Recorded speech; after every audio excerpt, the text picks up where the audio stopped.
Your 110 ഒരു call ഉണ്ട്. കോളോ? അതെ, ഇന്റർനാഷണൽ കോൾ. ഇന്റർനാഷണൽ കോളോ?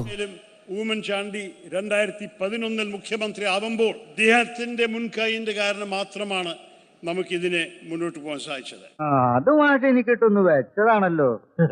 എന്റെ സ്വഭാവം അങ്ങനെ, ഞാൻ വെക്കുമ്പോ എല്ലാവർക്കും ഇട്ടൊന്ന് കൊള്ളും. ഇന്ത്യക്ക് നൽകുന്ന മഹത്തായ സംഭാവനകളിൽ ഒന്നാണ് ഈ പോർട്ട് എന്നത് നാം കാണേണ്ടതായിട്ട്. കപ്പല് ഞാൻ ഒരൊറ്റ തള്ളലാണ്. അത്രമാത്രം വികസന സാധ്യതയാണ് ഈ പോർട്ടിന്റെ ഭാഗമായുള്ളത്. ഇക്കാര്യത്തിൽ എന്നോടൊരു നന്ദി പറച്ചിന്റെയോ കടപ്പാണ്ടിയോ ഒരു ആവശ്യമില്ല. ഇയാളോട് നന്ദി പറയാൻ ഇയാൾ എന്ത് കാര്യമാണ് ചെയ്തത്? സംസ്ഥാനത്തിന് വേണ്ടി 6000 കോടി രൂപയുടെ അഴിമതി എന്ന് പറഞ്ഞതാ ശ്രീ പിണറായി വിജയൻ. എനിക്കൊന്നും ഓർമ്മ വരുന്നില്ല ഈശ്വര. നീ കിടന്ന് ഉരുളൊന്നും വേണ്ട, ഇക്കാര്യമേ എനിക്ക് നല്ല ഓർമ്മയുണ്ട്. 6000 കോടിയുടെ അഴിമതിയാ പിണറായി വിജയൻ പറഞ്ഞത്. അത് പറഞ്ഞതിന് ശേഷം പിന്നെ പുള്ളിയെ പരസ്യമായിട്ട് ഒട്ടത്തും കണ്ടിട്ടില്ല. അങ്ങനെ ഈ റോളും നഷ്ടമായി.